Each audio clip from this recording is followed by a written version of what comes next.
on this not have, is there anyone online also? Caitlin, so I know. Okay, so we'll try to get them as well to introduce themselves when we get online. Okay, thank you. So we'll start. I introduced myself, and we'll start with Pat to my right. Good afternoon, everyone. Pat Fabian, Armstrong County Commissioner, serve as Vice Chair. Hello, Rich Fitzgerald, Executive Director. And I'm going to ask all of our individual directors, department directors, to not only introduce themselves and say what they do, a little bit of description so you understand what each one of the departments does, and then some of the folks that are here with them that you've been working with and what they've been, starting with DJ. So you know what? Let's have those staff members, all the staff members, stand up. That's a good idea. Right now, would, and then just stay standing for a moment. And as we do these introductions, and let's do all the staff first, so you kind of have a sense of who's here. So go ahead, DJ. DJ Ryan, Director of Strategic Initiatives and Policy. My department supervises the environmental planning. So Kathy and Mason are here from that. They'll introduce themselves. We also do the sponsor program. So a lot of the grant work that happens, as well as freight planning, and Sarah Walford from the freight planning. So why don't we have those three go then, since they're part of your team, right? Hi, everyone. Mason Secreti, Water Resource Specialist, working directly with Catherine here at the Water Resource Center. Hi, everyone. Catherine Tully, Manager of Environmental Programs. I manage the Water Resource Center and the project manager for the Highway Pollution Reduction Grant. Sarah Walford, I oversee our freight planning program and try to stay current on all those issues that are affecting our goods movement program. DJ has spoken at length about the Allegheny River situation. You might have seen a big article in the Post-Gazette yesterday on the needs for additional truck parking facilities in Western Pennsylvania. So try to keep everything moving efficiently, safely, and as easily as possible. A lot of juggling. Dominic, why don't you go and then you can introduce. Good afternoon. I'm Dominic DeAndrea, Director of Transportation at NRPC. There are 4 units in transportation planning, operations and safety, transit planning, program development, which works on the TIP and the long range plan, and transportation demand management, which covers our commute info van pool program and our pedestrian and bicycle planning activities. If you don't mind, if I have managers that are online, could you introduce yourself?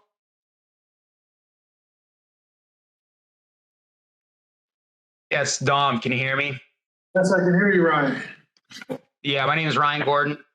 I'm the manager of the Transportation Program Development Group that Dom just referenced, and we're heavily involved in long-range transportation plan development, TIP development, and TIP administration, as well as our Transportation Technical Committee and providing all the services to that committee. So thanks, Dom. Anyone else? I'm Tom Clavan.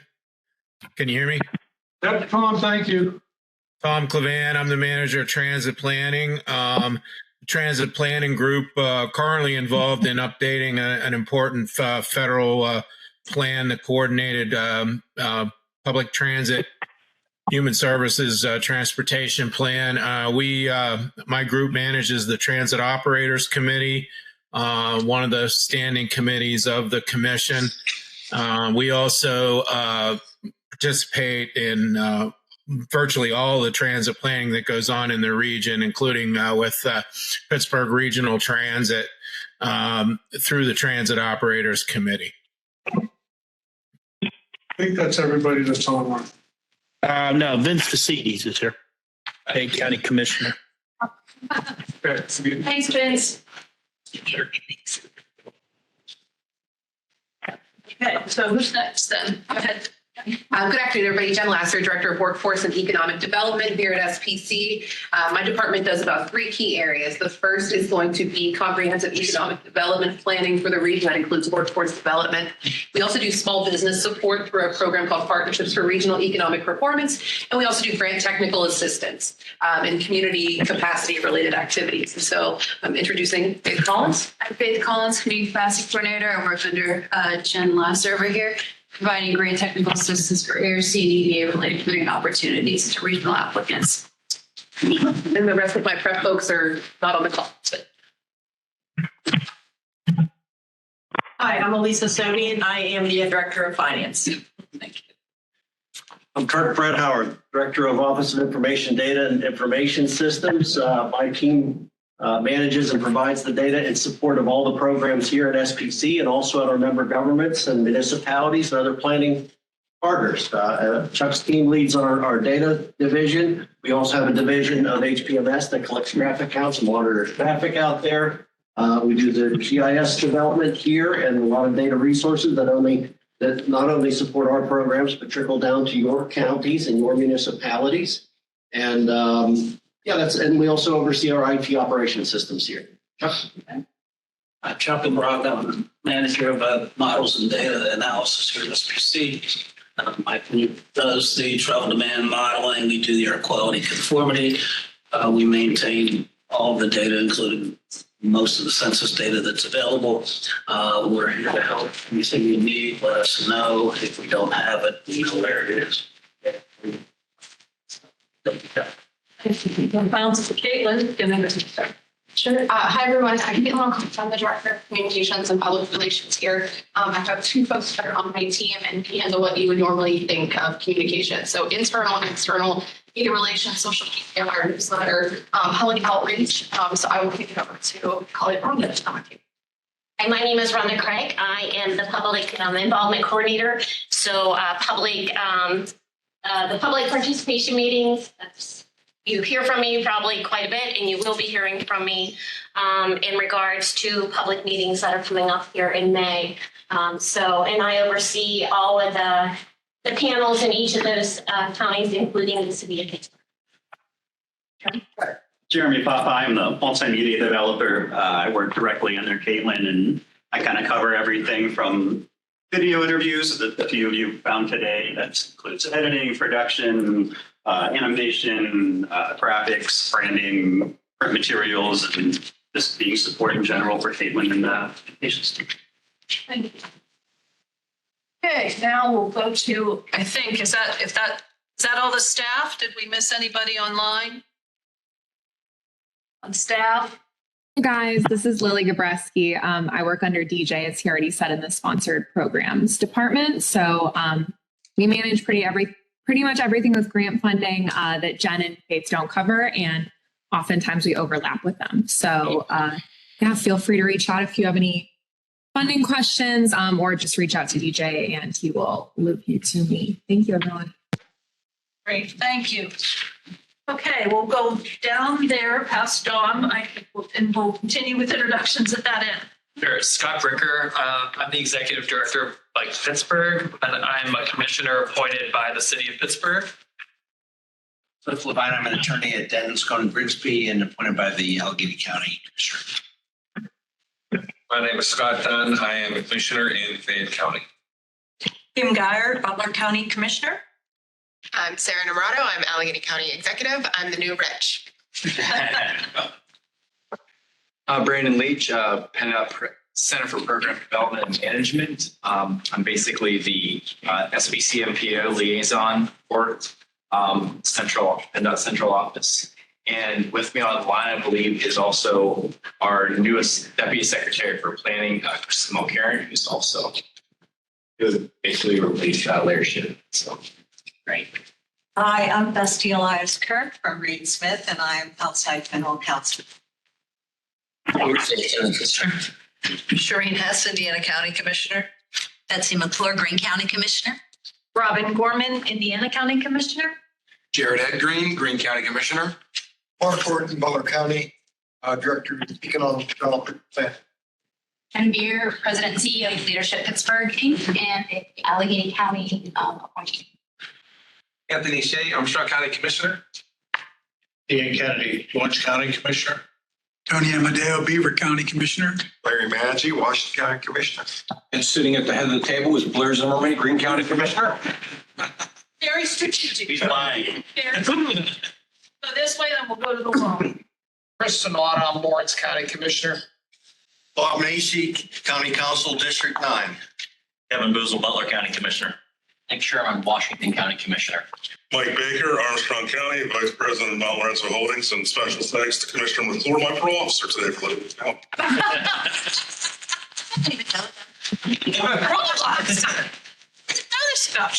Anyway. Tom Sorasso, I'm with the Municipal Authority of Westmoreland County, one of the citizen employees from Westmoreland County. Brad Berlin, citizen appointee for Lawrence. Byron Stauffer, Executive Director with the Indiana County Office of Planning and Development, and citizen appointee. Rich Cleveland, Director of County Development, Greene County. Barb Warwick, Pittsburgh City Council, District 5. Ernest Cunningham, I'm here staffing the county executive from Allegheny County. Now online, we have anybody that needs, anyone online. I don't know what order you want to go in there, Kate. Can you want to call that out? I see. Yeah, so what we start with. Yeah, Amber Davis. Hi, Amber Davis, Transportation SME, Butler County. Angela Faker. Good afternoon, everyone. Angela Swallop Baker from PennDOT District 12. Brian Allen. Brian Allen, District 10. We Armstrong, Butler, and Indiana counties for SPC. And we have a couple of unidentified callers that are calling in by phone, I presume.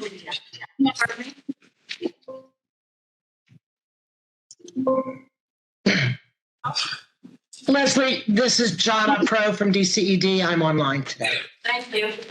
This is Lynn Heckman from Allegheny County, online today. Thank you.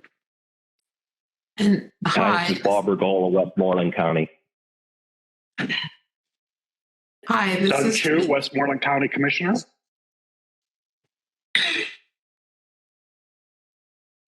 This is Joyla Portlock.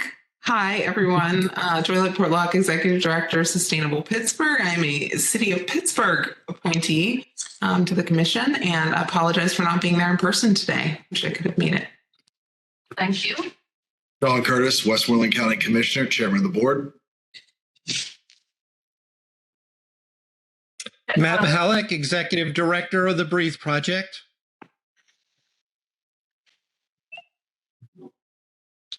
John Timney, Executive Director, Washington County, appointed by the Washington County Board of Commissioners.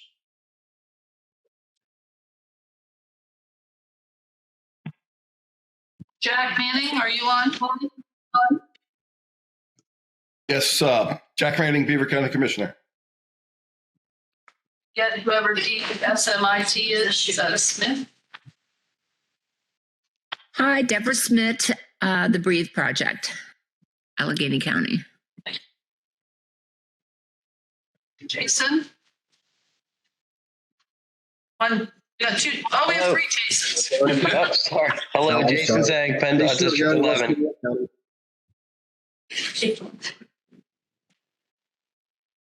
One more Jason. Kingston?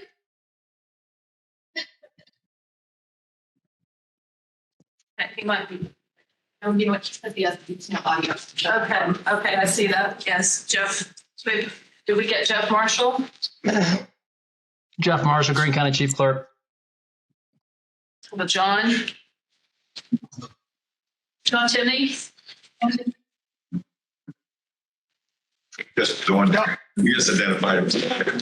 Yes, I identified earlier. John Timney, Washington County Authority, appointed by the Washington County Board of Commissioners. Thank you. Sorry, I missed you. Good.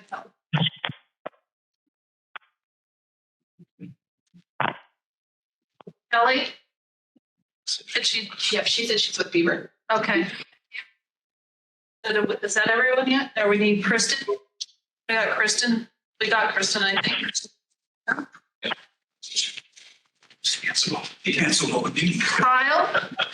Kyle? Yep, Kyle Chinalopoli, the Chief Economic Development Officer of the City of Pittsburgh here, staffing for Mayor Gainey. Thank you. Linda Duffy? Yeah, she's with us. She's probably going to stay on mute. Okay, very good. Lisa Frank? City of Pittsburgh's Chief Operating Administrative Officer, also staffing for Mayor Gainey.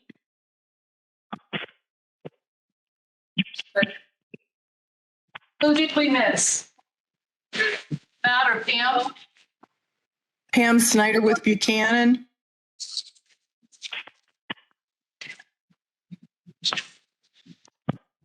Anyone else? Sheila Gambita with Washington County Transportation Authority. I'm the appointee for the Transit Operators Committee. Thank you, Sheila. Rachel Duzo. Rachel?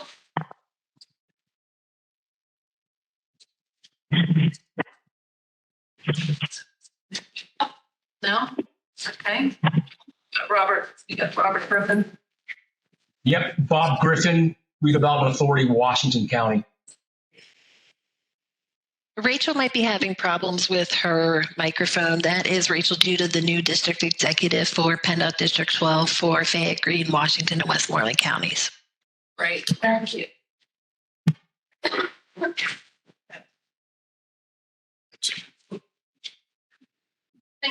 Well, if there's anyone else that wants to introduce, last call. Vince Cassidy's Fayette County Commissioner. I think I did that once. We got some minutes. All right. Okay. Wonderful. Thank you all very much. I want to just because we have a lot of new people in the room, I'm going to try, this time I'm going to follow my notes instead of trying to do this by memory from the previous meeting. But I wanted to give you just a high level overview for those of you who are, especially those of you who are new to the commission, because it is a little complex. We have two entities. We have the Southwest PA Commissions Corporation, and then we have the commission. And so the commission itself is a federally designated MPO, Metropolitan Planning Organization, the region of Southwest PA. It was created in 1962 under the amended Regional Planning Law of 1956 and the Intergovernmental Cooperation Act of 1972. The role then was strengthened in 1991 with landmark transportation legislation called ISTEA, which reinforced the three key documents that SPC is responsible for that are foundations for federal transportation funding decisions, those being the long-range plan, which establishes the long-range vision, goals, and strategies for our region. Some of you have seen that, also known as Smart Moves for a Changing Region, with the three overall goals of a world-class, safe, and well-maintained transportation system that provides well-connected mobility for all, enables resilient communities with a focus on revitalization, and supports a globally competitive economy. Then we have that's one document. The second is the Transportation Improvement Plan, which most of us are all familiar with. That is the 4-year plan for transportation projects. And although, as Dominic will tell you, we update it every 2 years. Finally is the Unified Planning Work Program, which identifies what regional transportation planning activities are to be conducted with that state fiscal year. So the Southwest PA Commission board then, sorry, let me get this. Okay, so the commission is made up of 5 representatives from each of the 10 counties in the city of Pittsburgh, because those are the member organizations of the commission. So 5 representatives from each of the 10 counties in the city of Pittsburgh. It has 2 members from PennDOT, along with single representatives from the governor's office, the Department of Canadian Economic Development, 2 from the Port Authority, and 1 representing the Transit Operators Committee. These are the voting members. There are also 5 non-voting members that include the Federal Highway Administration, Federal Transit Administration, US EPA, Federal Aviation Administration and the U.S. Economic Development Administration. Also, as you heard, we are designated as the Economic Development District for the region, and we are served by the Appalachian Regional Commission. So you hear a lot from Jen about the ARC and ARC grants and the money that comes as part of the Appalachian Regional Commission. So today, the corporation was initially created, I believe, to provide the staff and the space for the commission to operate. That has a corporate board associated with it that is 11 members, 1 member each from each of the 10 counties, the city of Pittsburgh, and also that corporate board includes the chief executive officer, the entity. Then we have the commission, which I just indicated who the commission representatives are. There is an executive committee of the commission that has 17 members that we will discuss a little bit later when we get further into the agenda, but that we will tell you that probably over time we're going to be reviewing in some capacity the bylaws of both organizations and the structure of both organizations going forward. It has been very complex, and I don't know that anybody here really has fully understood it from the start to the end, including not only us as members, but staff. So we have a lot of work to do just to try to put that in perspective and make sure that our governance structures are sound and we're following our bylaws as when we figure out what they all are. I chuckle about that, but we'll get through this, right? So nonetheless, we will move on then, and we'll talk a little bit about all of those elections as we get toward the annual meeting at 5 o'clock. But in the meantime, we need approval of the minutes of the December 11th meeting by a member of this commission. So move. Second. Further, all in favor, say aye. Aye. Opposed? Motion carries. Is there any public comment today? Aye. No. I didn't see anything registered out there, ladies. No public comment. No. Oh, thank you. Sorry. Okay, then we'll move to the Transportation Improvement Program update. Mr. John Madrea, thank you. Thank you, Madam Chair. I'm going to give you just a quick update on the Transportation Improvement Program schedule. We're in the midst of an update here, and then I'm going to talk about an NPC grant program as well. So next, okay, thank you. So in terms of the TIP schedule, Transportation Improvement Program, again, I'll reiterate for those of you that are new, we have a 4-year transportation improvement program that gets updated every 2 years. These are the projects that are really in the pipeline for federal, state, and local funding. These are the projects that are happening in the next 4 years for the most part. But keep in mind, we work on a TIP,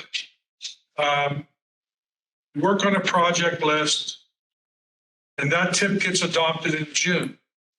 It becomes effective in October. And starting in October, our monthly Transportation Technical Committee needs to make TIP modifications and amendments because, as we all know, sometimes projects come in at higher costs than anticipated. Sometimes projects are ahead of schedule. Sometimes projects are behind schedule.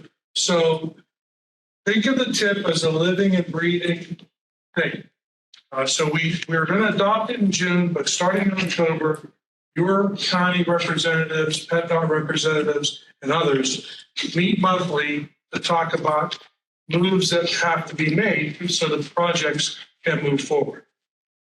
So in terms of the TIP schedule, we've had 20 work group meetings, almost 7 in each PennDOT district that started in July of last year and ended last Friday.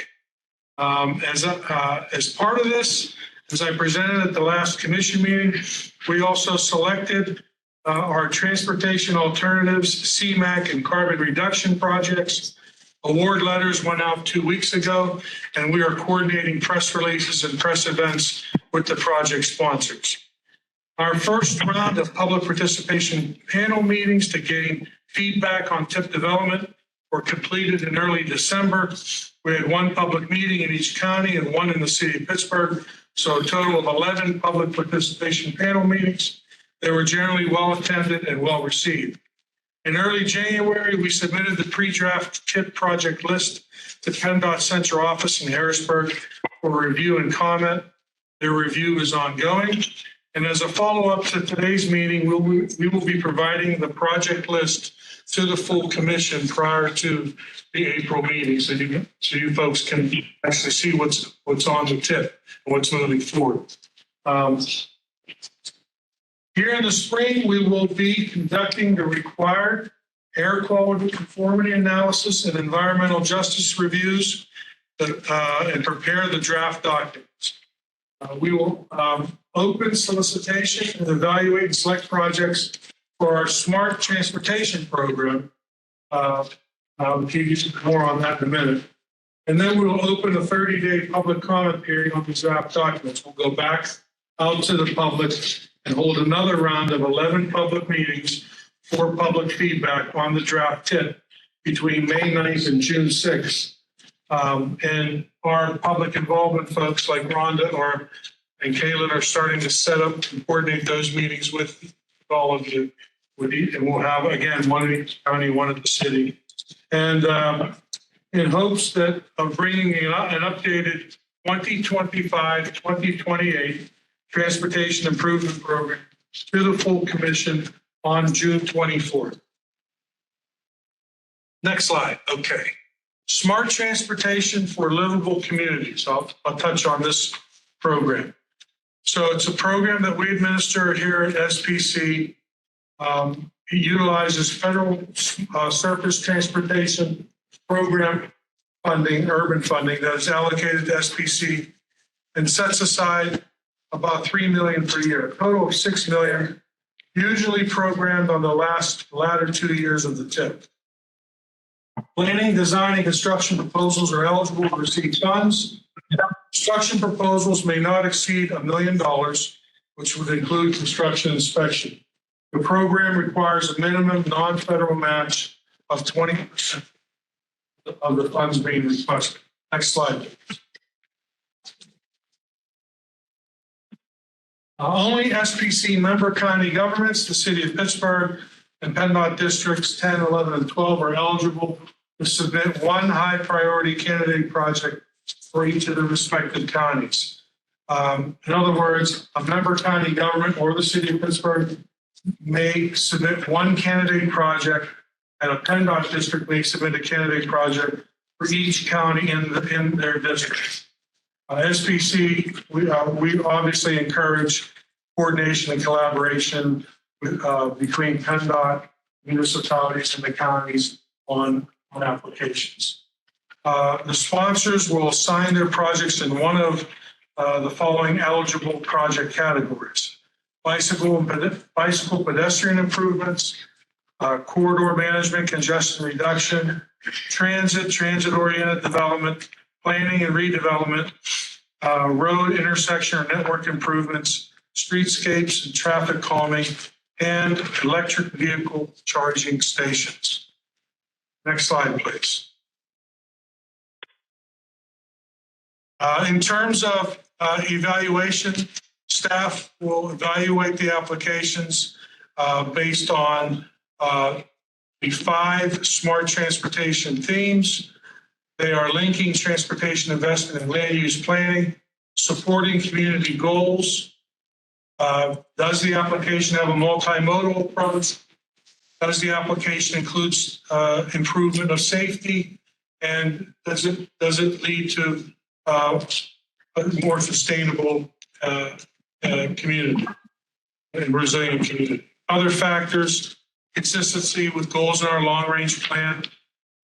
Is there collaboration on the application? Does the application address environmental justice? And how ready is the project? And is there appropriate local match? Next slide.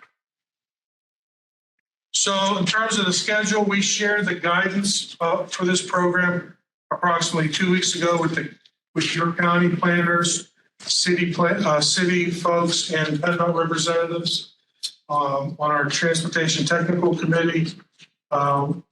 We will be distributing the finalized guidance with the pre-application. We opened solicitation for the program on February 15th. There will be a pre-application that's due on March 8th.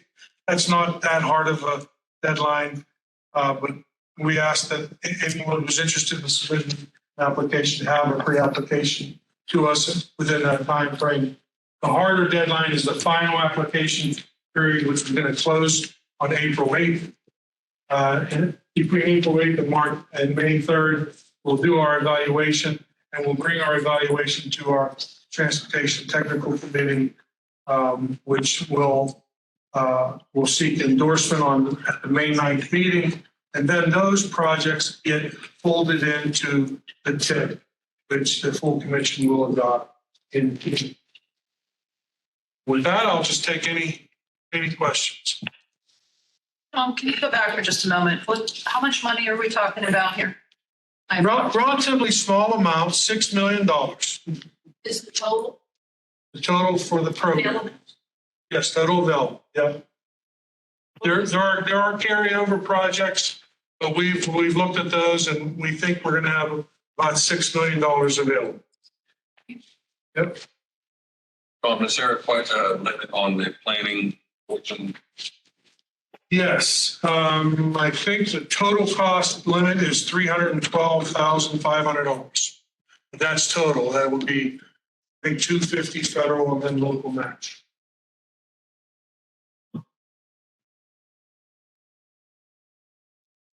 Any questions on the sort of or anything else that Dom has presented? I just wanted to offer clarification since we talked about why is the TIP updated every 2 years. Yeah. It's actually a part of Pennsylvania State Law Act 120, which established PennDOT back in 1970, requires the 12-year program to be updated every 2 years. Since the TIP, the TIP is, we consider the first 4 years of TYP, the 12-year. That's why it's required to be updated every 2 years. So clarification for anyone. So you have the regional 4-year TIP, you have the statewide 12-year plan, then you have our regional long-range plan, which is 25 years. So, and that's how the TIP really gets made, is moving projects from TYP and long-range plan into the 4-year basket. And we will test you on that later. It's kind of like alphabet soup. We do the TYP for the TYP, TIP for the TYP. Yeah. TYP stands for 12-year plan. Thank you. Just a statement of transportation. It's all coming together now. One program. Let's start with this. All right. Thank you. All right. Bang, bang. Let's move to strategic initiatives and policy report. DJ Ryan, thank you. Thank you, Madam Chair. Hi, everybody. I only have just the 2 resolutions to introduce today. So do you prefer I go through those now together, or do you want to take them separately? I think that we should take them separately. Do you have an update for that, or are those just the 2 things we're going to do? No, ma'am, that's just the 2 things. Thank you. Let's take them separately. Thank you. So the first one is Resolution 1-24. It's in your packets. This is related to the Climate Pollution Reduction Grant out of the EPA. Just as a brief background, as many of you already know, SPC was the recipient of a $1 million planning grant from the EPA to inventory and find ways to mitigate the greenhouse gas emissions in our region. The planning for that is going very well. I want to give a shout out to Kathy and Mason, who've been living and breathing this grant for months now. Our priority climate action plan is going to be given to the EPA this Friday. And in that plan, we have to identify specific reduction measures the region can take to reduce greenhouse gas emissions. This is the start of a much longer process, though, because we have a comprehensive climate action plan that's due middle of next year. So that's the planning side of it. What we're talking about today is a completely different side of this grant program, which is the implementation grant.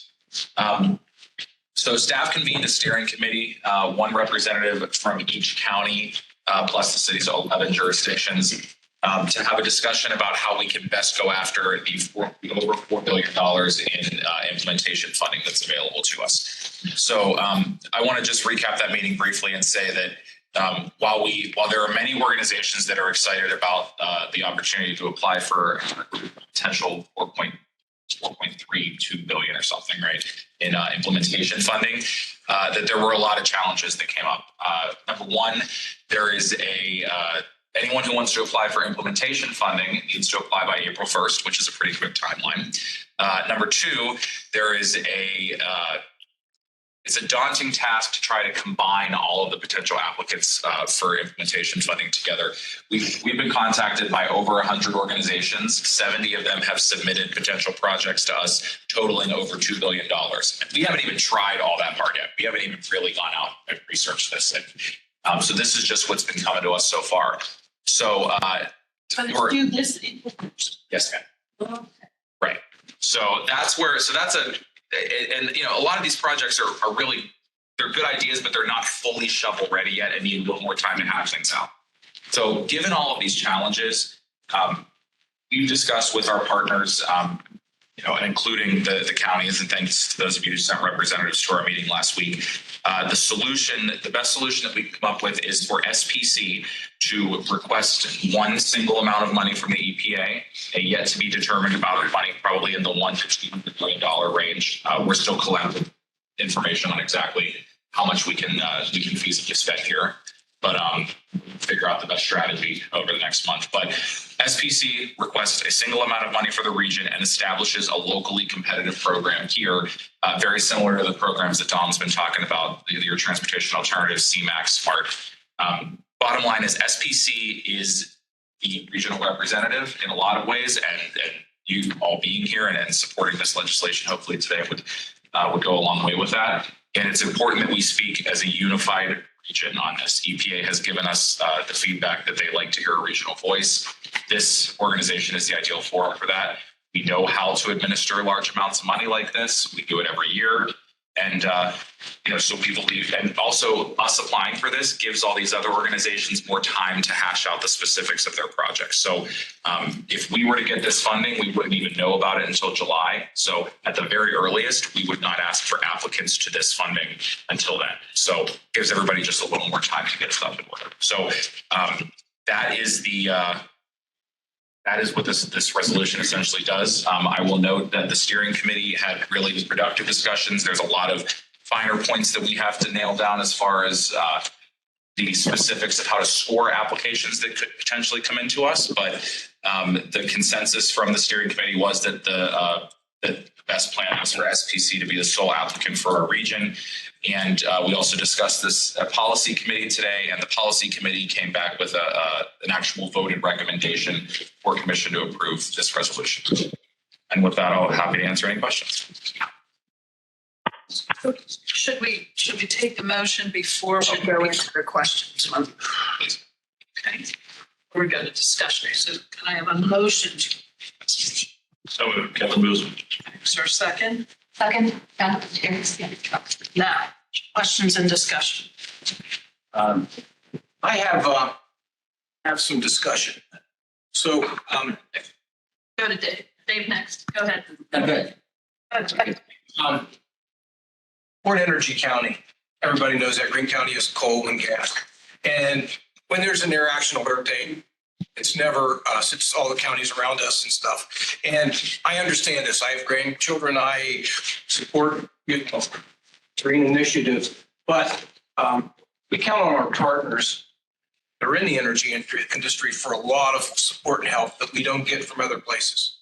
I mean, I'm just being honest, whether it's CNX, EQT, Consol, we PennDOT. So just giving you an opinion, but if we support this, our partners, I don't know how they'll feel about, us supporting this kind of initiative when really counties that are affected the most aren't Greene County, but we do produce the gas and the coal. So just giving you an opinion, but we don't.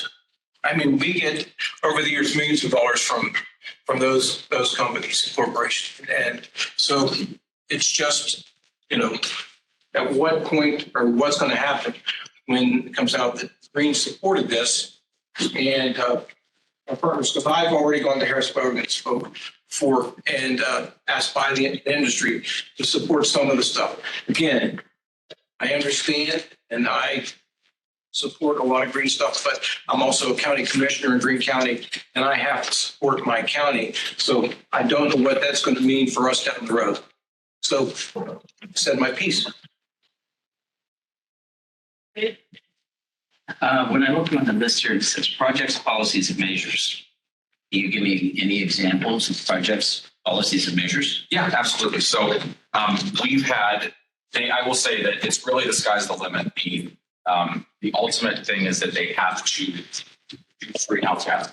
But we've had everything. I envision everything from like putting solar panels on public buildings to retrofitting additional public buildings to make them more energy efficient, things like installing heat pumps and better insulation. We've had outreach from people who want to electrify vehicle fleets, publicly owned vehicle fleets, to help save on that cost. But it really, I will say that one thing that we do not envision that our grant funding will cover is industrial decarbonization. The reason for that being that the state DEP is applying for industrial decarbonization. So we don't believe that there will be we don't want to double count what they're doing. So the state's going to handle that. That is a big thing. And I would argue probably the most controversial of these topics, but it could be any project that will help to improve energy efficiency, any project that will reduce greenhouse gas emissions, do a transportation project that reduces congestion and vehicle idling times. Really the sky's the limit with it. And we have not developed a specific scoring, but ultimately it'll be what for every dollar spent, how much greenhouse gases are you taking? With that said, also on the industry side of it, with the purchase of U.S. Steel, what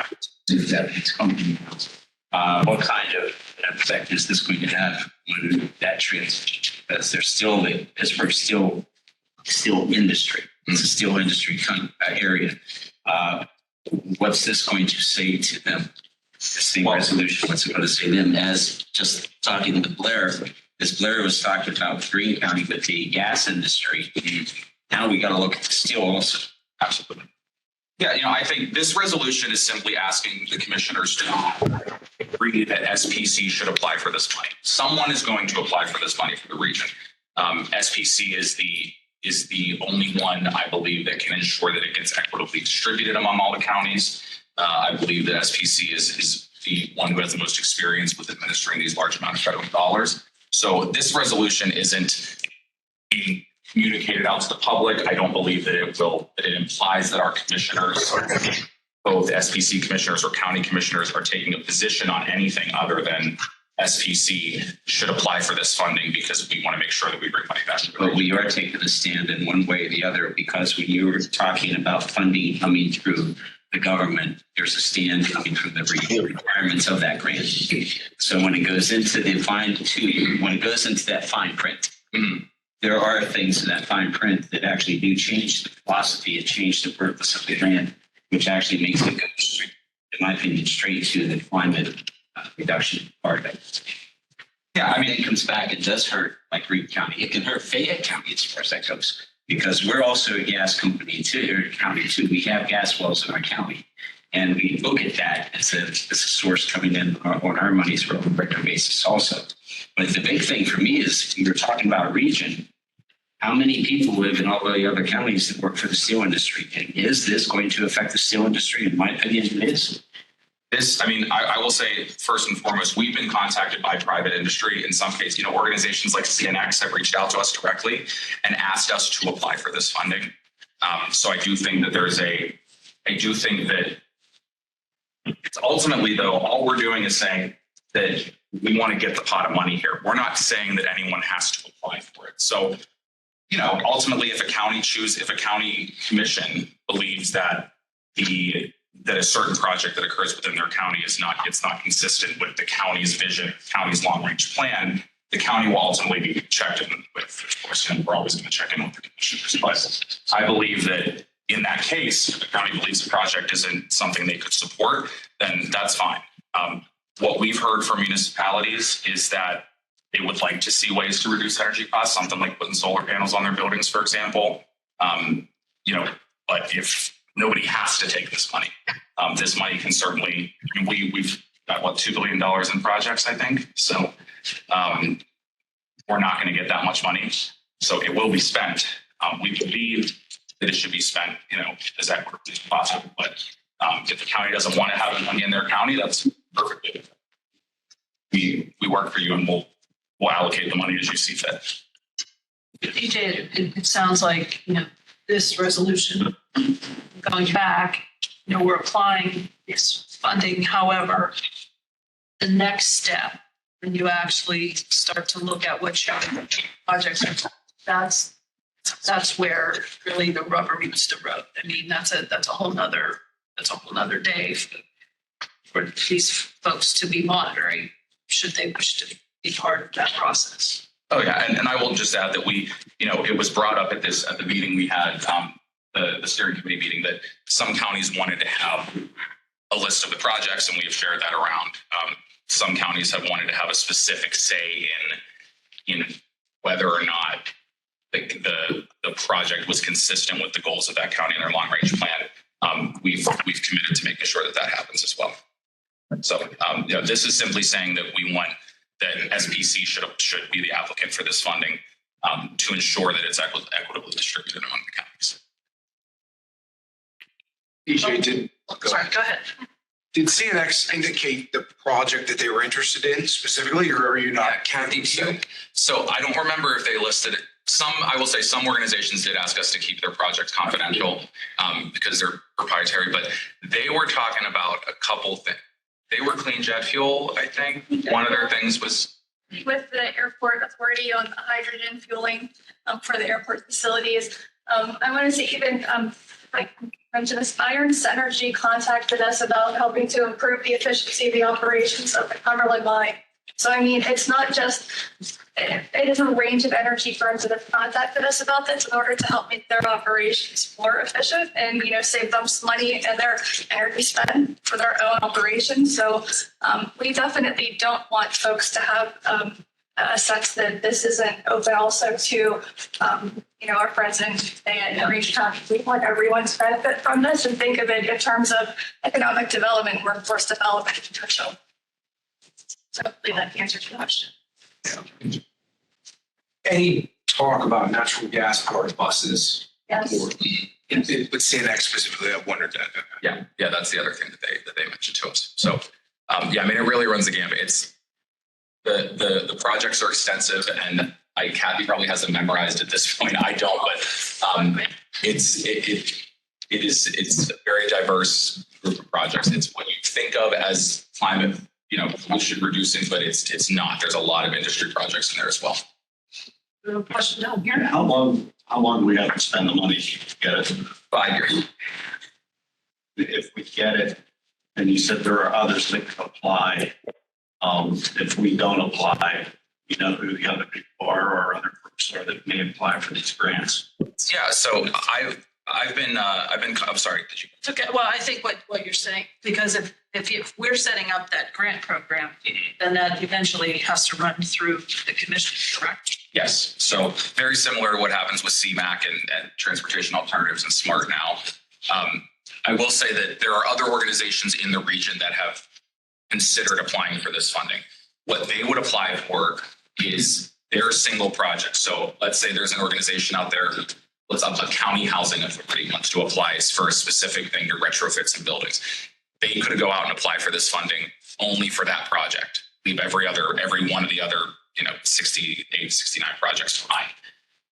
What we're doing is aggregating everything together because that will ensure, and with SPC's hands on it and all of you monitoring, that'll ensure that it gets distributed among the counties, more equally, and that we're ensuring that projects are considering the entire region as opposed to one or two counties over another. And then once it happens, will we get a list of all the projects that we're going to try to fund? Absolutely. I'd be happy to keep you posted on that. I envision that we'd have a committee made up of staff and commission representatives who would actually evaluate each of these projects line by line and make decisions at that point, and then they would come to commission for approval. I was just going to suggest that perhaps there could be an amendment that would say just what you just said that might make every one of the commissioners know that it's going to come back to that. Yeah, I'd be happy to consider that. Yeah, I mean, I was just listening. Yeah, no, I'd be happy to consider amendments that would mandate whatever provisions you think are appropriate. What we brought here to you today was bare bones because there have been very limited discussions among the steering committee, especially, which is a group that we've been working on this with, we agreed to table discussions about specific provisions about scoring until we had approval to actually move forward. But I'm happy to put anything in now that you see. Take down at the end here, and then Dusty, would you be prepared to, can you help us with the language? Okay. While we're thinking about that. So, go ahead, Dusty. Our contact on the committee came back and was trying to explain this to us. And his thing to us was that there was an applicant from every county. And then he sent us a thing with Giant Eagle applied for 48 million, or that's one of the things on here. I was saying they haven't yet applied for anything. They haven't applied for anything, but that's one of the asks. I don't know if anything's Fayette County specific that has been applied for. Board, I don't know if it meets our priorities as a county. So that's worrisome to me. And then to have I just address this, but to not have it defined on the and systematically distributed part. To me, this just lacks details, and I have a hard time with every other grant that we've applied for in Fayette County. We know the scope of work and we know what we're applying for. And now we don't know the scope of work, we're just applying for. So I have a hard time. Yeah, I just want to respond. There's no regulation of industry part of this process. Is that correct? No, this is simply, so somebody has to apply for this money, and we are not regulating any industries. We're not making any policy statements. All we're saying is there is $4.6 billion going out the door from Washington, D.C. Someone has to apply for that. Someone will apply for that locally. And in fact, you're getting a lot of the inquiries are actually from energy industry companies who are looking how to improve their own marketplace efforts in that. Yes, we've had numerous energy companies. So this could really be a win-win for communities working with energy companies, sort of take the next step and help them develop industries. So I think some of the concerns politically, as long as we're not regulating, I think that maybe we're not in an adverse situation. And the final question I would have for you is, if the rest of the country is applying for specific projects, but we want to sort of create a little bank, if you will, an investment bank, do you have comfort that we can get away with that, if you will, and we have to present criteria so that we're competing against other regions? Yeah, so part of what the steering committee will, or if this commission decides to amend today, part of what the steering committee will work out is the specific metrics that we'll use to judge applications. But I've had conversations with staff at the EPA we're mimicking the state's plan here. So the state is doing basically something very similar to this, but focusing on industrial decarbonization. So we're taking everything else and putting it into this fund.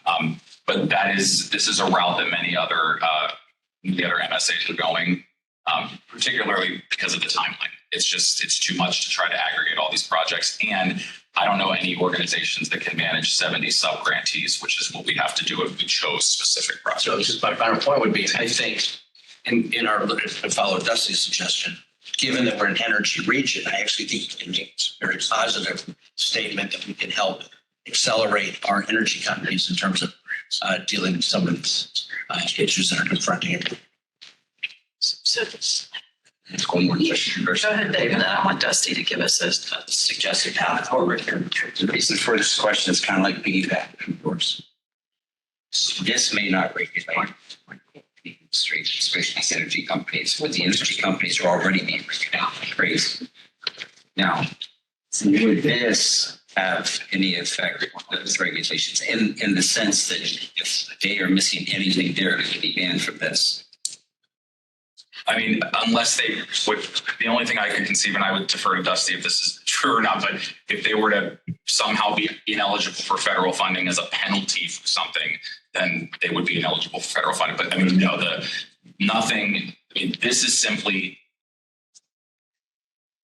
just to go back. This is simply saying that we're going to establish a fund here locally that people can apply into. There's no, we're not making any policy statement beyond that, at least not that I can see as my recommendation. So to what Cliff was saying, most of these large energy companies like CNX and all that, they're going to do everything not to be ineligible for federal funding. That will certainly help them going forward. So I was just going to say that with clause that starts where everybody's looking at it, in order for the region to remain competitive, any potential funding allocations must be distributed equitably and systematically.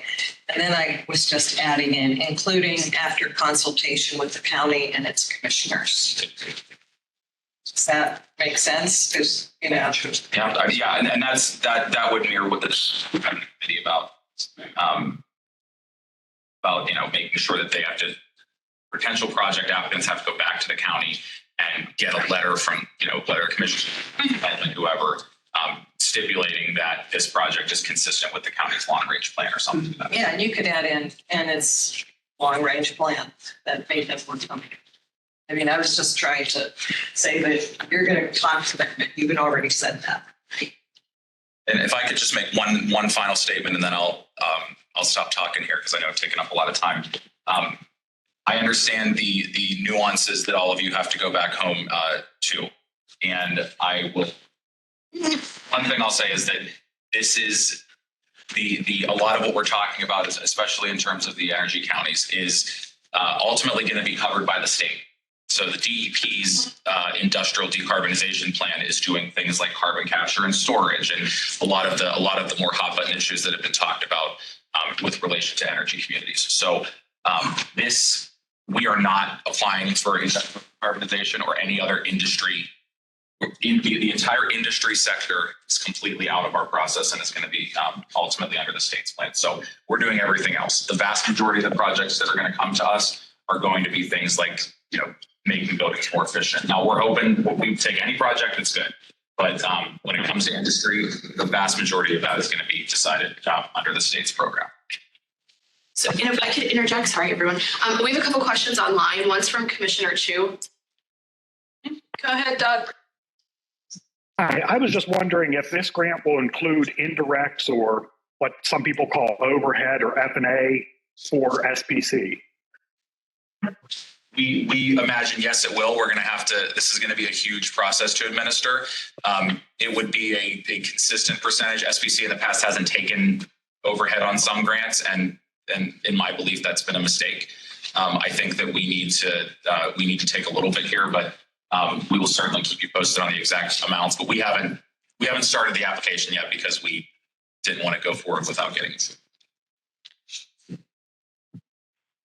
One more. Okay.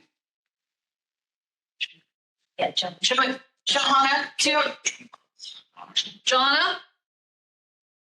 Yes, thank you, Madam Chairwoman. DJ, I think your strategy is fantastic in that SPC become the singular applicant and then subcontract.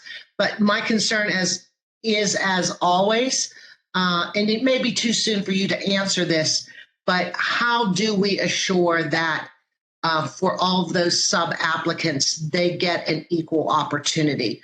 I'm thinking of the example you used, a small municipality in one of our rural counties may want to install solar to save on its energy costs.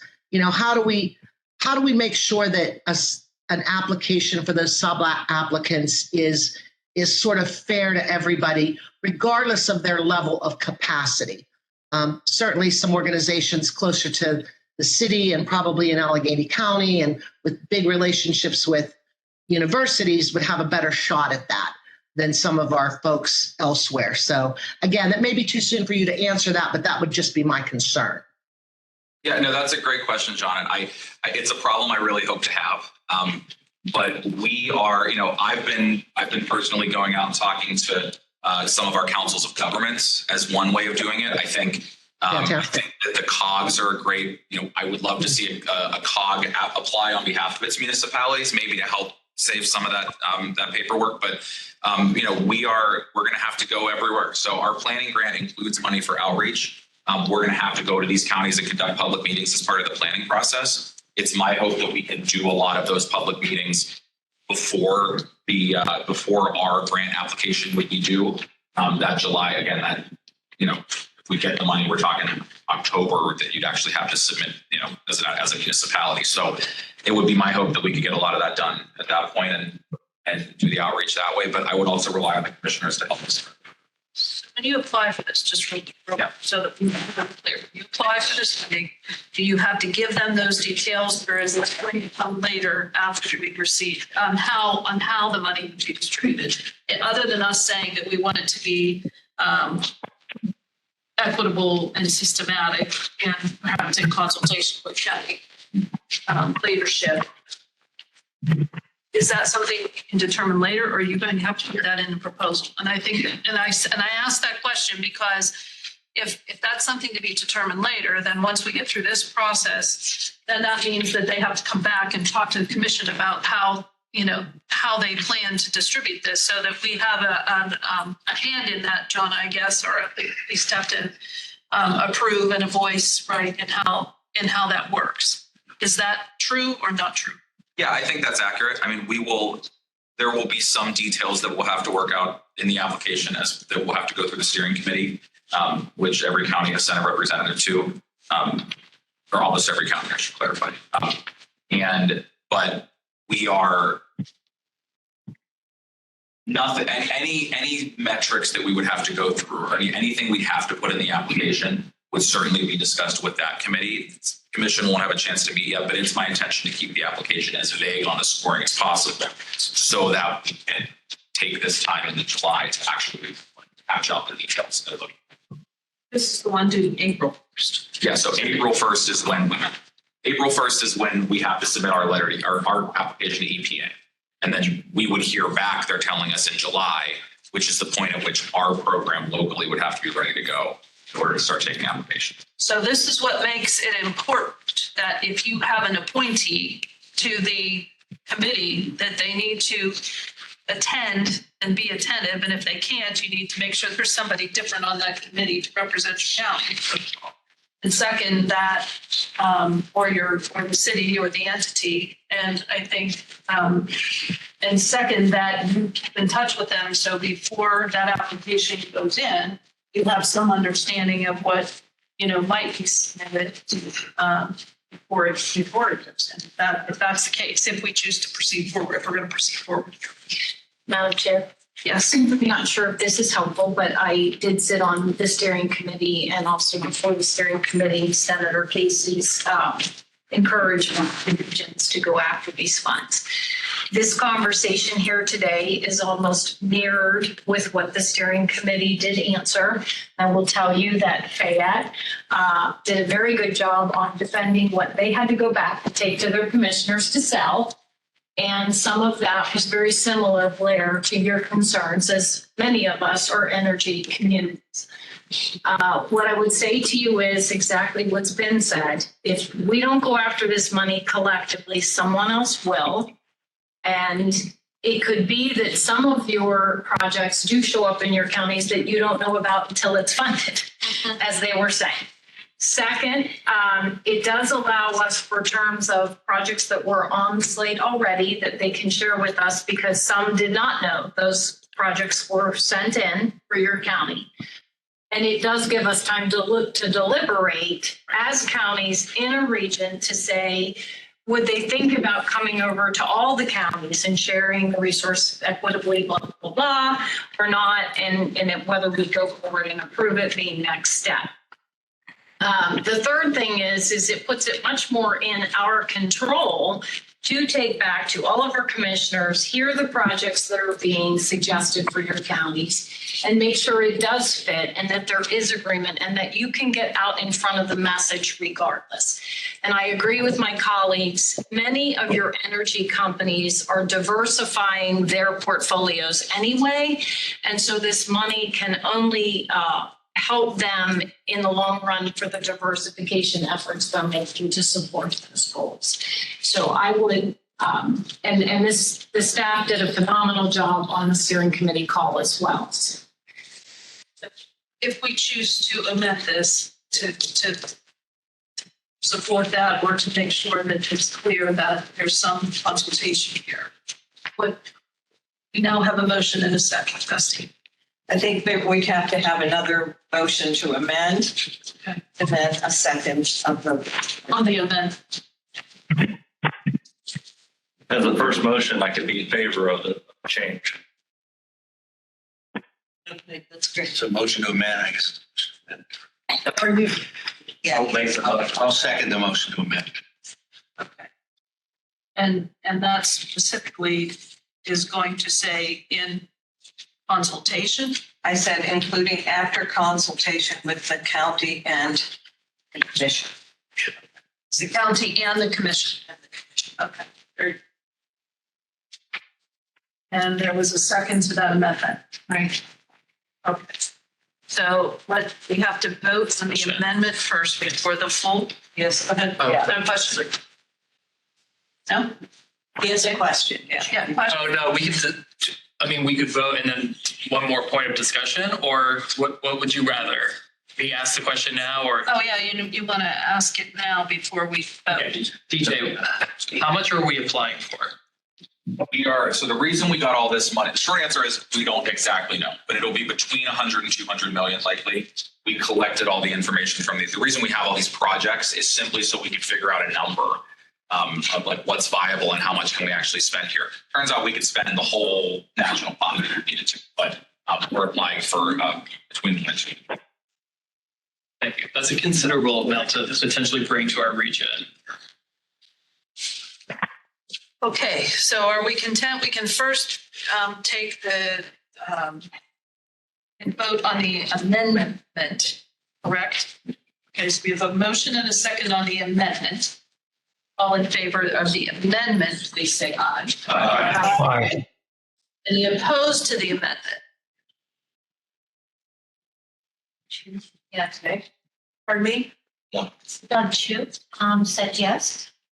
I don't know. Right, Commissioner Chu, we're right now, we're only voting on the amendment that was offered to add the line in the fourth paragraph. Yes, Madam Chair, I'm voting yes to add the amendment. Okay, so hearing no other opposition, I think that amendment is approved. We can now, I believe, call for the question on the full resolution. We have a motion and a second there. All in favor, say aye. Aye. Aye. Any opposed? Aye. Are you opposing? Okay, can we just record that, just so I know? Okay. We do have some opposed, it's noted. And it sounds like, I believe, we have a majority vote in the affirmative. So that motion is moving.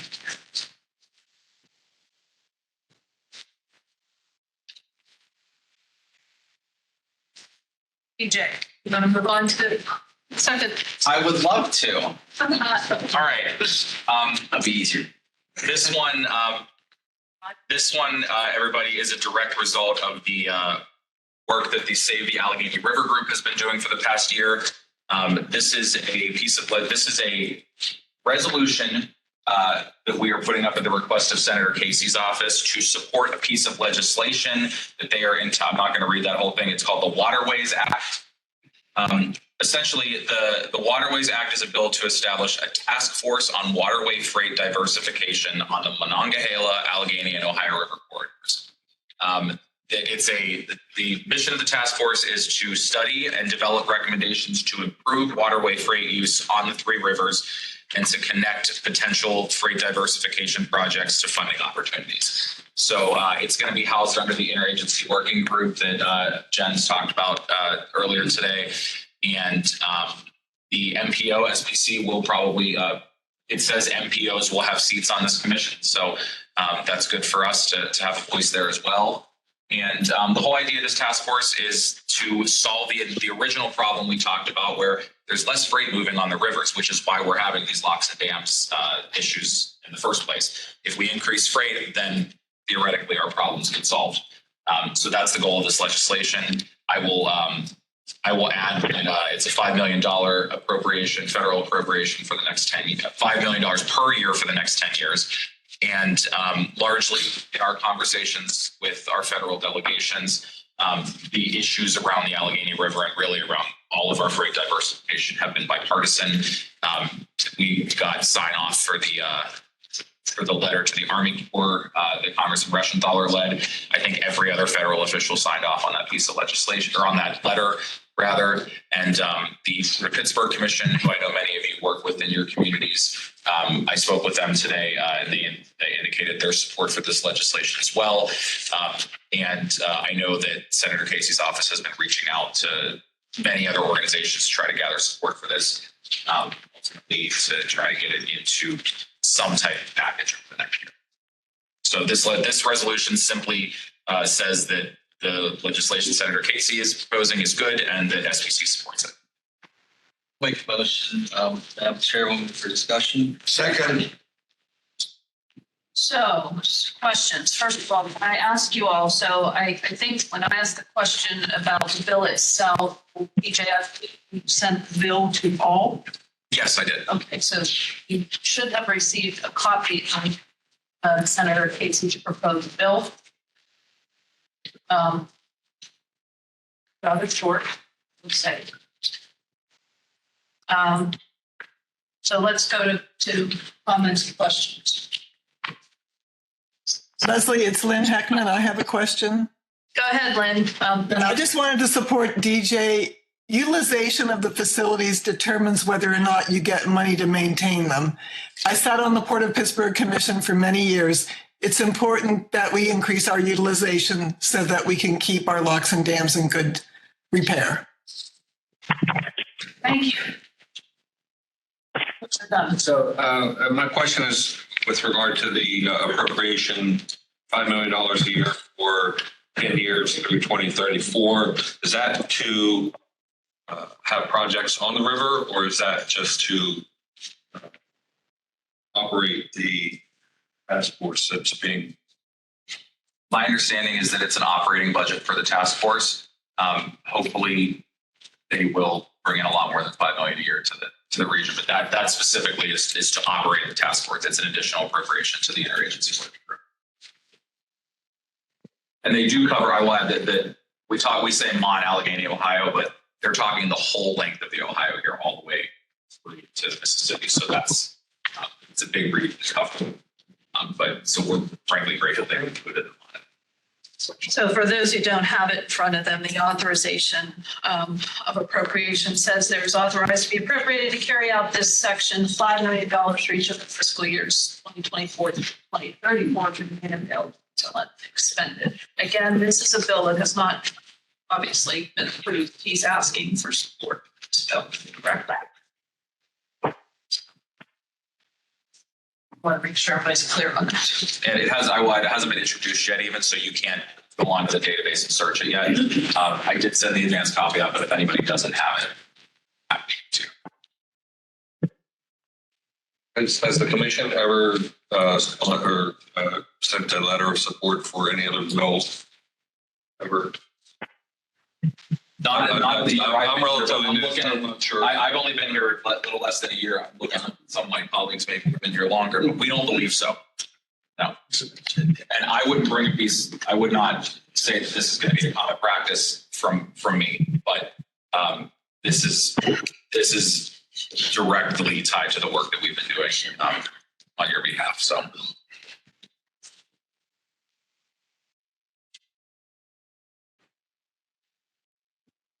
We have a quick question from Johanna. She's asking, is the draft legislation likely to change prior to being introduced? No, we have been told this is the final.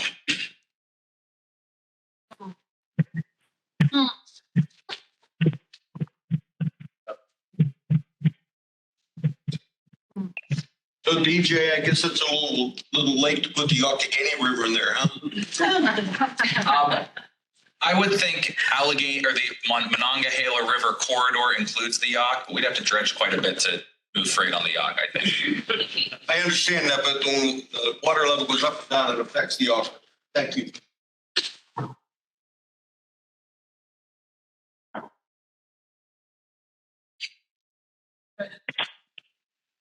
Are we setting a precedent if we're voting to support a bill that any issue really that the 10 counties could, I mean, we're potentially setting ourselves up for several of these requests to decide on prior to a bill is passed.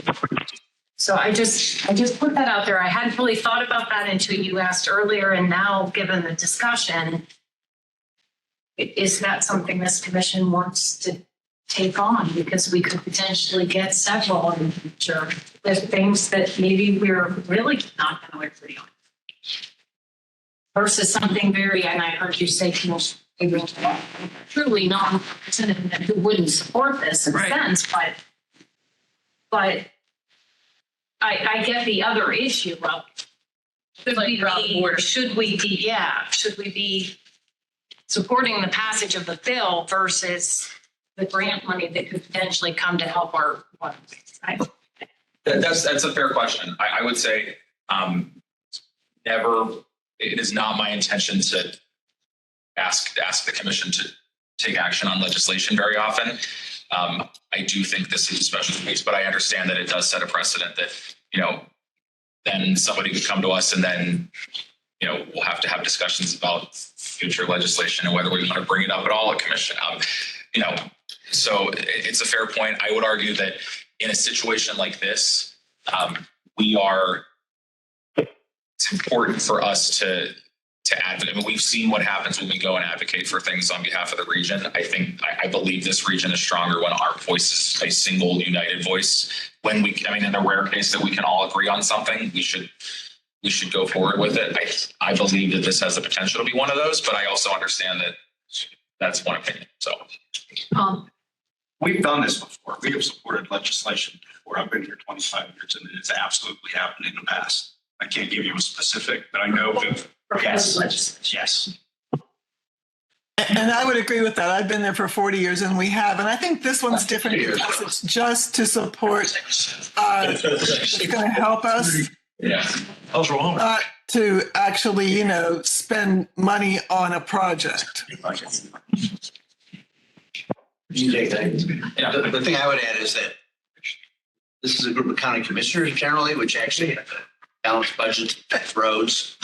So our endorsement sometimes helps make it bipartisan. So I think we can play a very strong positive role in taking legislation and helping the world that's really bipartisan.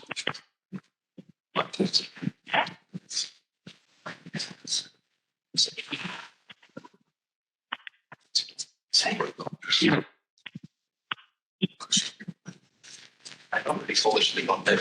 If this were not a bill, we would support it. I think that's pretty natural. And I think that's the concern.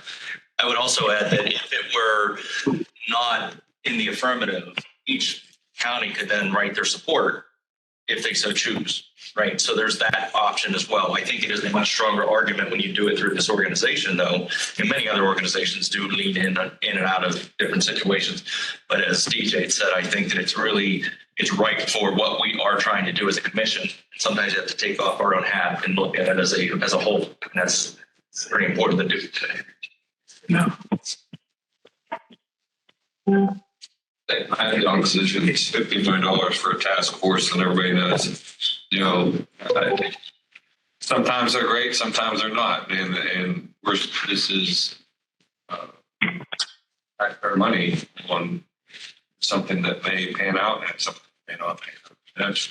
That's my only, we in Fayette County have business that's reliant on the locks. I mean, it's in that river. And I know Greene County is the same. And we need these locks upgraded, and we talked to the Port of Pittsburgh and some of these places. I don't have a problem with that. I just, $50 million. Again, you're not saying how it's being spent is just a blanket figure. Kind of where Just one additional, if I may. Region 13 uses the locks and dams as their critical tabletop exercise almost every single year because they're in that bad of shape. And you know what happens if they fail. There's billions of dollars worth of damages. So that's something to consider when you're looking at these locks and dams. I think we need to point out it every day and say we need these fixed because economically we can't survive without them.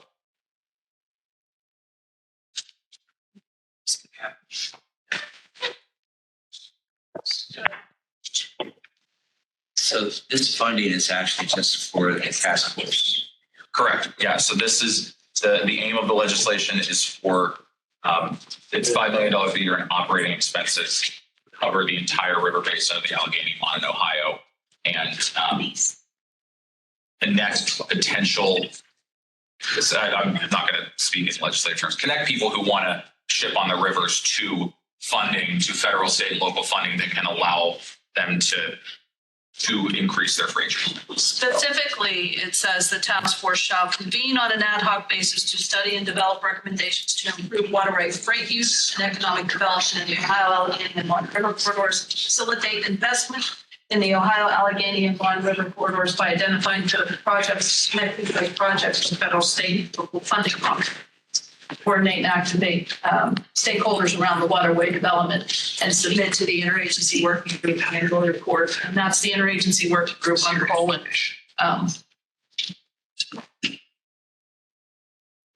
Interagency working group on, Colin community. Thank you. Yes. Colin Power Plant communities and economic revitalization.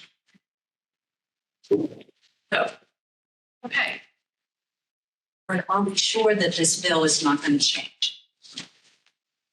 I can make a call. So I'm just wondering, if we have concerns, should we table this till next time? And can we rescind support if the bill changes? Yeah, I mean, I can make it very clear to if we had to. That this is. I mean, I talk to Senator Casey's office regularly. I would make it very clear to them that if one comma moves in the final text that they sent me on Saturday, that we are no longer supporting. So yeah, I was told fine. I mean, they go through lots of drafts. I've seen lots of drafts.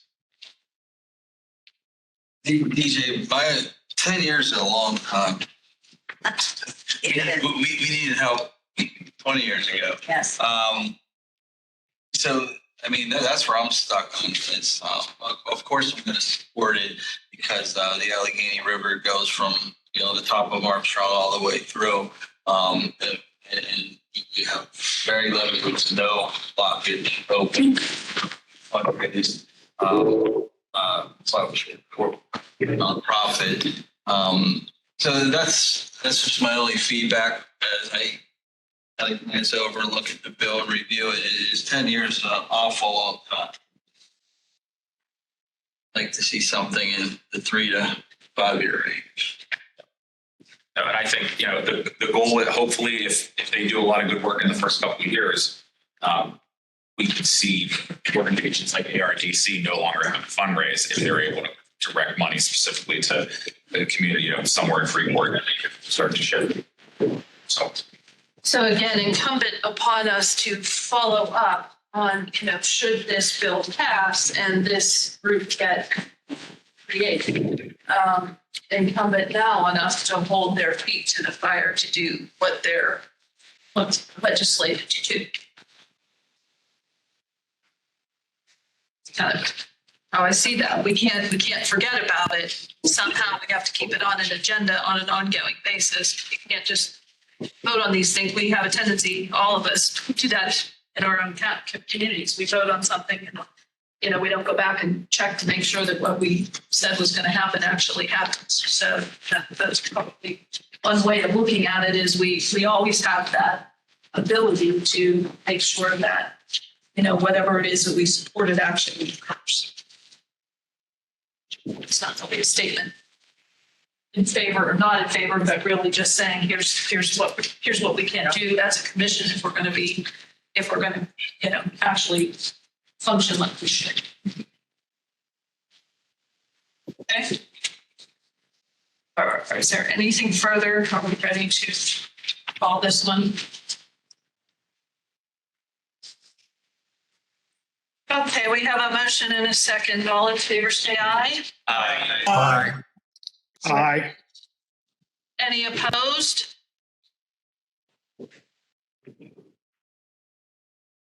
Okay, motion carries. Thank you. That was fabulous discussion. It should be probably the best we've had in a long time. It should be that more often. That's right. Bring us more tough things, DJ. Okay, I know that we're running past, but this is important. These are all important topics.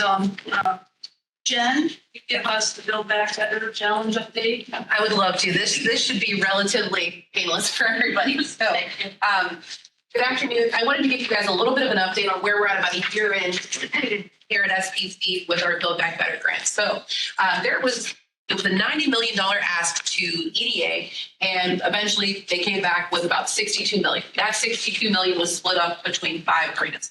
As you can see, there's one for robotics adoption, that's Catalyst Connection, robotics manufacturing hub, that's going to be a farm, expanded pathways to new economy careers, that's the workforce side, that's us here at SPC. We are the project lead and administrator of that grant. And then you have the Applied Robotics Startup Factories for Innovation Work and an entrepreneurship program for expanded pathways to entrepreneurship through innovative work. So when you think about Build Back Better, think robots, think about changing jobs, but it's really about regional job creation, training, equity, entrepreneurship, business support, cluster growth, all as areas of focus. Next slide.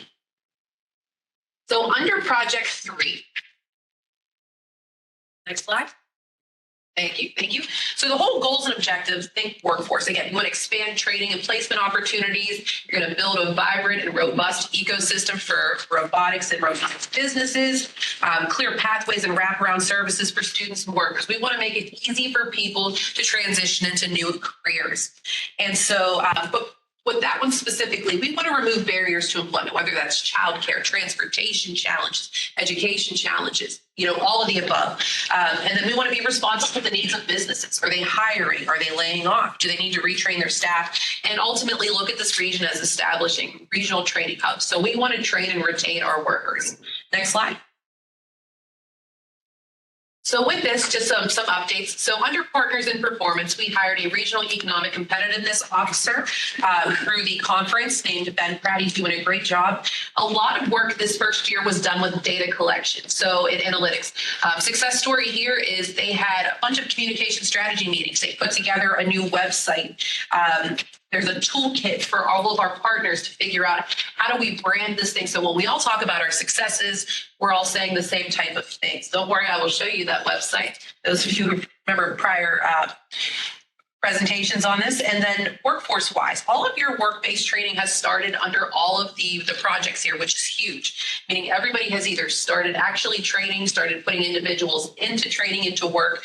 The Workforce Development Board Committee formed, they meet regularly, but a huge success here is anybody who's ever worked in workforce is the alignment of training policies. So if you are a job seeker or a business who's looking to utilize this funding, no matter what workforce board you go to, you are having the same process, the same everything. So that is not very usual across workforce, and this has been a huge success story for us. Education-wise, all of our, so we have 18 sub-awards. That's community colleges, universities, again, workforce investment boards, ecosystem builders, but under education, lots of new cohorts and classes have been formed. Industry committees have been formed. So they're putting their curriculum in front of employers to make sure, is this what you need right now? And is this what you're going to need in a few years? Success story wise, we had an IUP robotics camp that happened this summer. We also had CMU create skills projects. And so they were working with individual organizations to figure out how can you kind of introduce robotics to your business. Next. So under labor, United Mine Workers Career Center, they have done all their hiring. They have their recruitment of trainees and training has started. They have their first cohort going on right now. Under the industry intermediaries, Bots IQ, they started a robotics pilot class. They're also now in a brick and mortar location. And under PRN, our industry ecosystem builders, they have all of their new hires. Outreach is being conducted. Survey work is being done with regional employers. And the success story here is Discovery Day, which I'm going to show you some great pictures and things for in about 2 slides. Next slide. So this is the website. If you get a chance, it is www.swpanec.org. So that's Southwestern Pennsylvania New Economy Collaborative. Here you can learn all about all of the projects, what the opportunities are for training, all the different news and events. There is a dashboard which will show you the different heat map of where training is occurring. Now, be patient with us because as we continue to have more and more updates on data, people being trained, it gets kind of added to. So first year, especially for Project 3, was really about putting together who all needs to be in the room, what classes are going to be in place, and things like that. So next slide. So kind of metrics and performance where we're at. We've had over 7,000 people attend robotics related events. We've had over 1,000 students start training in robotics and tech-based training. We've had 30 start work-based training. So that would be somebody who's maybe doing an upgrade within the job they're in or things like that. We have 10 coal impacted starting training this month. We have 50 enrolled into pre-apprenticeship programs. We've done supportive services. So let's say you're somebody, I'll use the example. We have somebody who's going through a pre-apprenticeship program who's driving out to EOS in, I guess you could say, was that North Braddock, Turtle Creek, sorry. Turtle Creek. And so we were able to do supportive service gas cards for those individuals. Mitigation teams are formed. So how do we figure out how to remove those barriers? Data tracking with rural, urban, demographic, and equity-based data. But there's still a lot of work to accomplish for the remaining 3 years of the grant. Next. The challenges, solutions. So again, it hasn't been perfect, but it's been fun. New classes have smaller turnouts. So for example, we're seeing first classes with 6 to 10 people in it, maybe not the 30 to 50. But as time goes on and people see that these classes are working more, we expect more and more people. Staff turnover across subawards. This was a year that I think everybody I knew on this grant found a new job. And so everybody, here's the crazy thing, they've all gone to similar type organizations. So I still see them at the table. They're just under a different organization. So what's been helpful there is consistency in forms, processes, and recordings. Frequent check-ins. We check in with all of our 18 partners, usually on about a monthly basis. And then we have one large group meeting bi-monthly where we bring everybody together to talk about what's going on. And then competing priorities, new grants. This was the flavor of 2021, 2022. We all have seen hundreds of millions of dollars of others grants come through. And so we just have to constantly keep this towards the top of what we're doing. I also think, for us, that's looking for alignment versus opposition. Are there opportunities with these new grants that are coming out to maybe partner with so we can not only get the performance, but get people back to work with us? Perceived limited opportunities under robotics. Sometimes when we hear the word robotics, we truly think of a robot, when in reality, we don't think about the automation of processes, robotics in certain type of activities. So we really had to expand training to kind of robotics adjacent careers like advanced manufacturing and also better communication on what robotics is. And then reporting standardization is not always conducive to project size. So here at SPC, we have 18 subawards, which is 18 individual reports multiple times a year from these partners. The other 4 have 1 and 2 partners. That's it. So we're really doing a lot of work here trying to herd a tremendous amount of cats. Next slide. So I wanted to show this. This is Robotics Day at PRN. It was November 16th. 3,700 people attended, 130 organizations.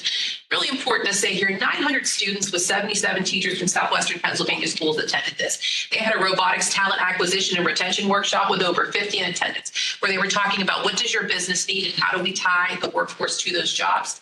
And then there's a humans behind the robots programming and highlighted training programs, partners, opportunities. Notice the robot there. There's a picture.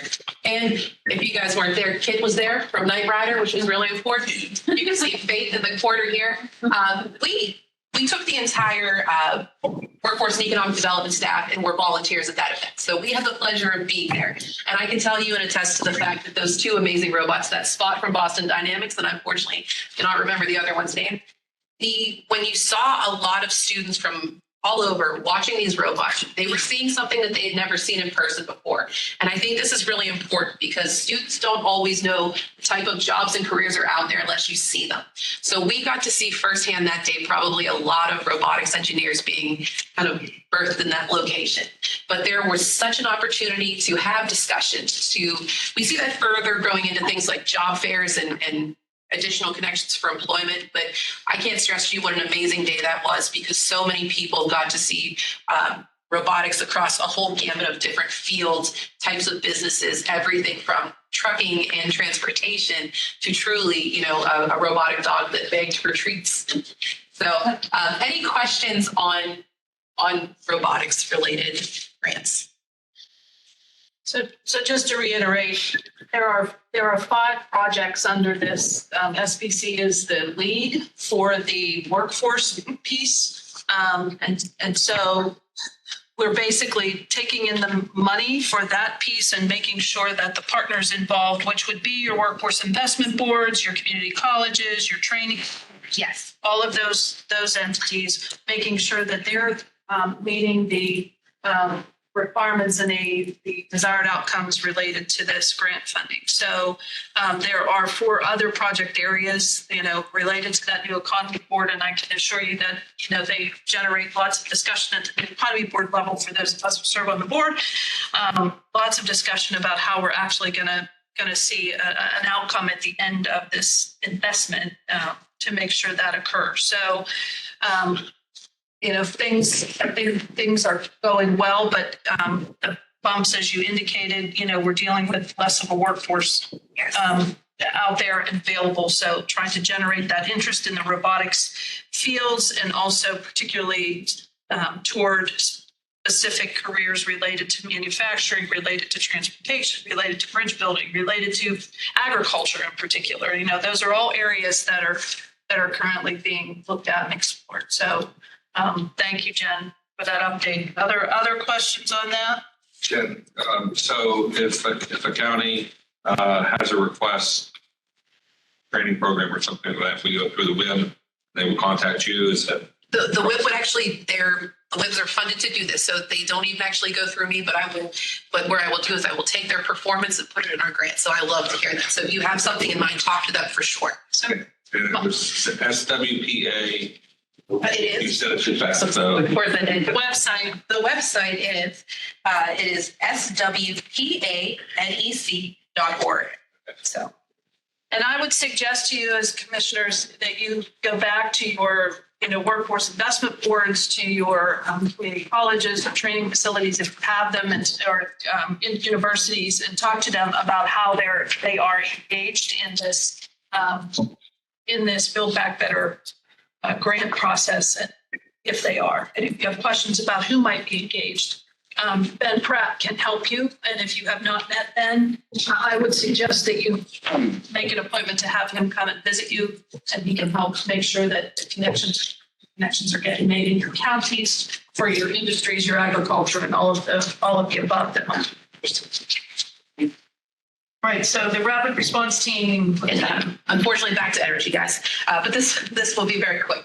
So IWG Rapid Response Team overview. I had EPA, who was part of the interagency working group on coal power plant. She had to leave early, so I'm going to do 2 or 3 of her slides very quickly, and then go into kind of just a heads up what we're doing, what we're asking. So interagency working group on coal power plant communities. Best way to think about this is a federal super group of agencies such as Department of Labor, Department of Energy, EPA, USDA, Department of Commerce. I mean, you name it, they're involved here. But basically, they were put together and established under the Biden administration.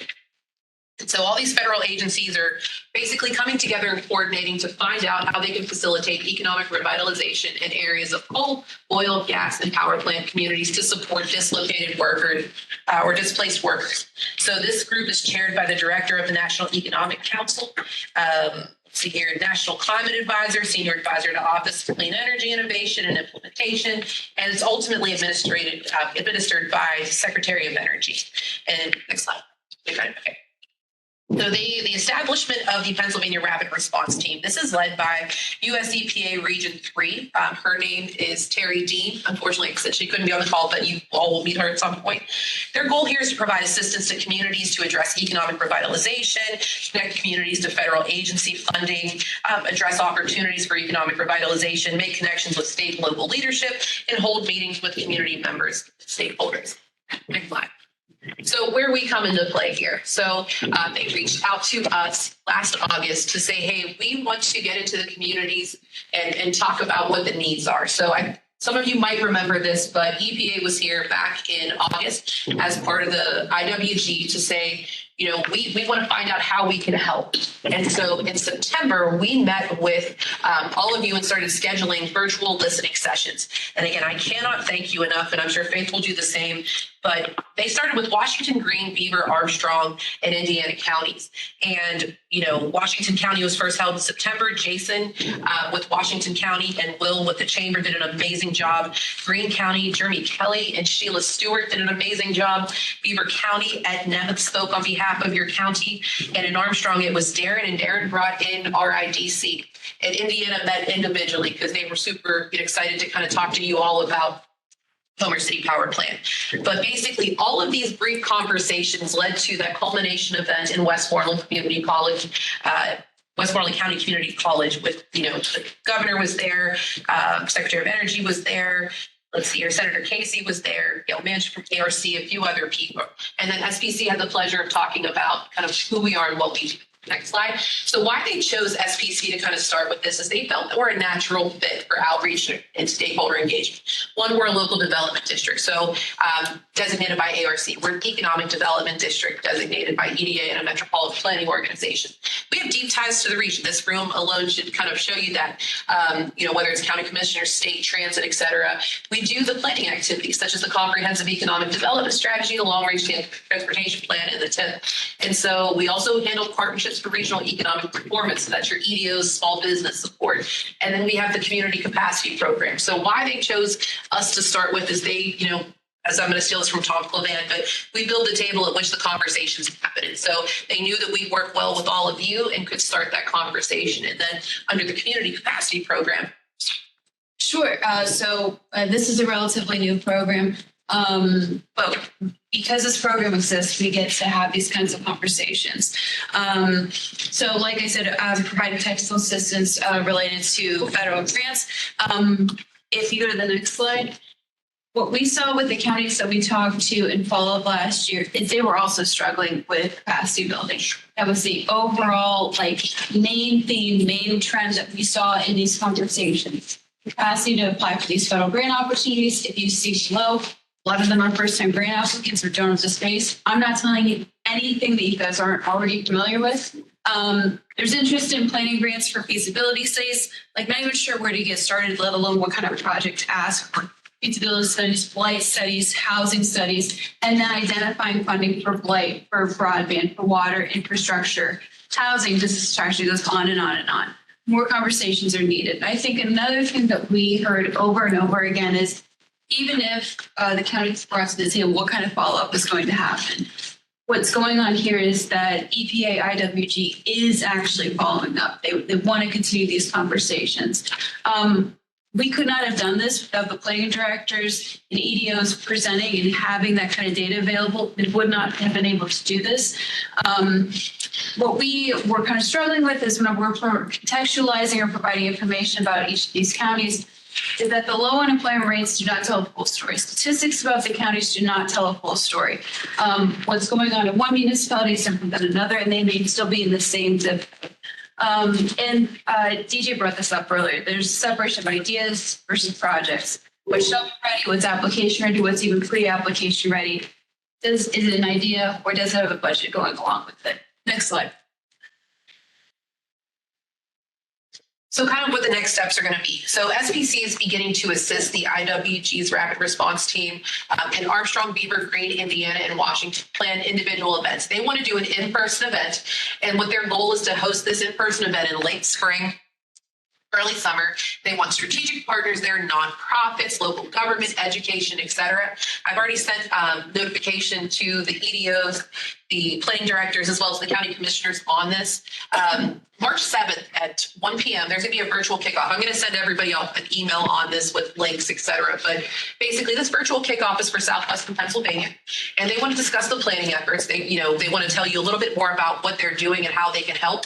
They want to start to establish partnerships, and I'll put this link out this afternoon or this evening after here. But start thinking about what your projects are in your region, who you'd like to have at the table, what your asks to the feds would be on something like this. Now they're starting with those original counties that I mentioned, but they're going to be moving to other counties like Fayette, like Florence, like anywhere that they see this, but they're starting with the 5. Why this is an amazing opportunity is right now, IWG sees it as very easy to work with Southwestern Pennsylvania. I love that. They see us as very collaborative. They see us as very regional. And so I think we have an opportunity here to continue to show that. And they're also fully aware that we have individuals that might be driving from Butler to Armstrong or Armstrong to Butler. So they understand that while they're starting with these counties, they definitely want to hear from all of you. So if you have any questions on this, we're truly here as just kind of the table builder in which the conversation is going to happen. But we want to know how we can support you. And if there's any questions that you have, I would love to take them. It's way easier than what DJ got. Okay, listen, I know we're running long, but we have 2 very important, actually, quite frankly, we have 4 meetings we have to convene very short.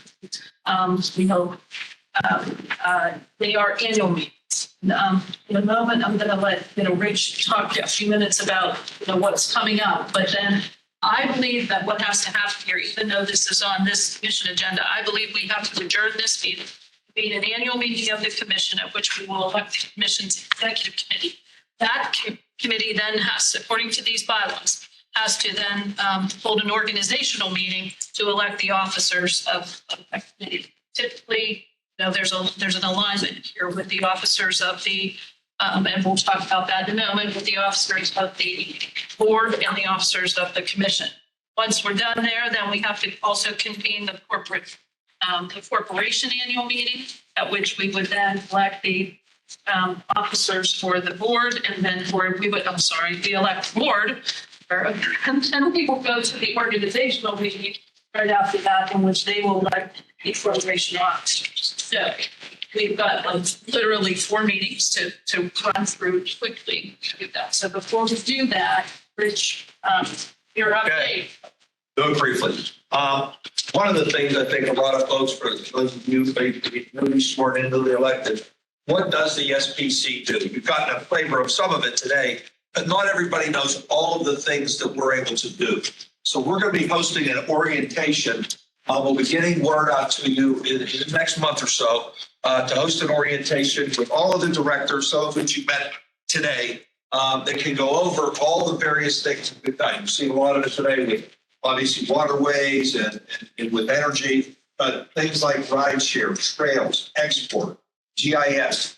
There's so many things that we get involved with, airports, et cetera. So we want to go through all of those things. We're going to have an orientation to do that.